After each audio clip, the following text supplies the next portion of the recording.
Hello everybody, it's Monty from Southern California. Woohoo!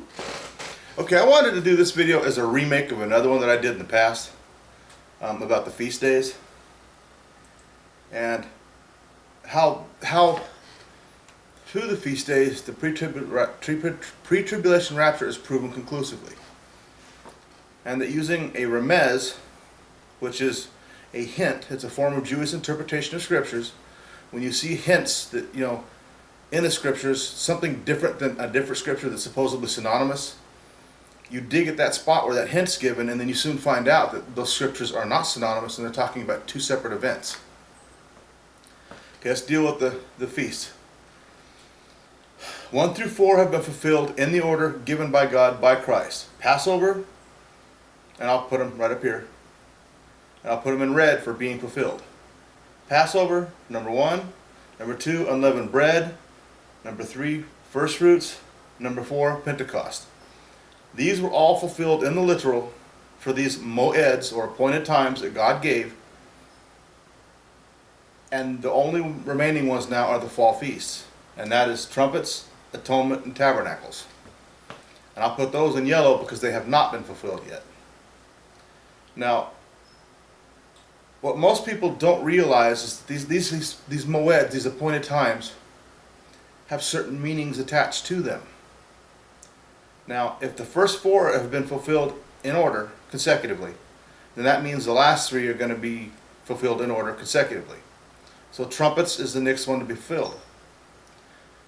The Feast of Trumpets is the coronation of Jesus Christ as Lord of Lords and King of Kings. It's also his marriage day. In order for the church to be married to Christ, they have to be in heaven. They cannot be here on the church. Now, the Feast of Atonement, the 6th feast day, is when the Jews have their backs against the wall. It's the end of the 7-year tribulation, and they call upon the Son of Man as their Messiah to save them. They're going to be atoned right then and there. That is the second coming, because when they do that is when he comes on the second advent. Tabernacles, after the second advent, feast day number 7. Christ sets up his earthly seat on the throne of David from Jerusalem in Israel, and the Gentile nations will no longer rule the world. He will rule the world through the Hebrews from Israel. They will be the preeminent nation, as they were meant to be all those thousands of years ago. The feast days 6 and 7 cannot come before feast day 5. They are given in consecutive order of fulfillment. Now, if you go to, this is where we apply the REMEZ or hint. If you go to John chapter 14, verse 1 and 3, well, let's do this first. Post-tribbers, they say that Jesus Christ is going to return after the tribulation, take us into the air to greet him like a greeting procession, come back to earth with him, and then rule. That's what the post-trib says. That's one group of people. Now, let's look at John 14, verses 1 through 3. Let not your heart be troubled. Ye believe in God. Believe also in me. Jesus saying, if you believe in God, believe in him, because he is God. In my Father's house are many mansions. If it were not so, I would have told you. I go to prepare a place for you. And if I go and prepare a place for you, I will come again and receive you unto myself, that where I am, there ye may be also. Now, this group of people, you post-tribbers, I want you to tell me who they are. This is a group that Christ is going to come get from this earth and take to his Father's house, following Jewish wedding customs to the T. Who are they? Who is the church? It is the bride. This is the church. This is the wedding covenant contract Jesus Christ is setting up with the apostles before his death. He is now going to be crucified and go to his Father's house and set up a place for us. When all things are settled, the last Gentile becomes a believer, the fullness of the Gentiles, the Father will say, it's ready, go get him. He will come down here, get his bride, the church, and take them back to the Father's house. That is not a pre-tribulation rapture. And by using the REMEZ, or a hint, This group is not the group that's going to be on this planet when Christ returns.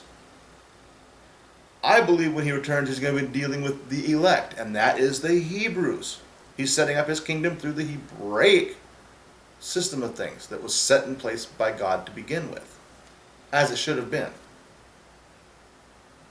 The pre-tribulation rapture is factual. The marriage takes place in heaven on the 5th feast day. Now we don't know what day or hour, because that's a Hebraic custom. When a man, say a person asks the bridegroom or the bride, when are you coming back? When are you come get her? No one knows that but the Father. No one knows the day or the hour. It's when the Father's ready, things are set to his standards, he will send the Son. That's Hebraic wedding customs. And this follows that to the T.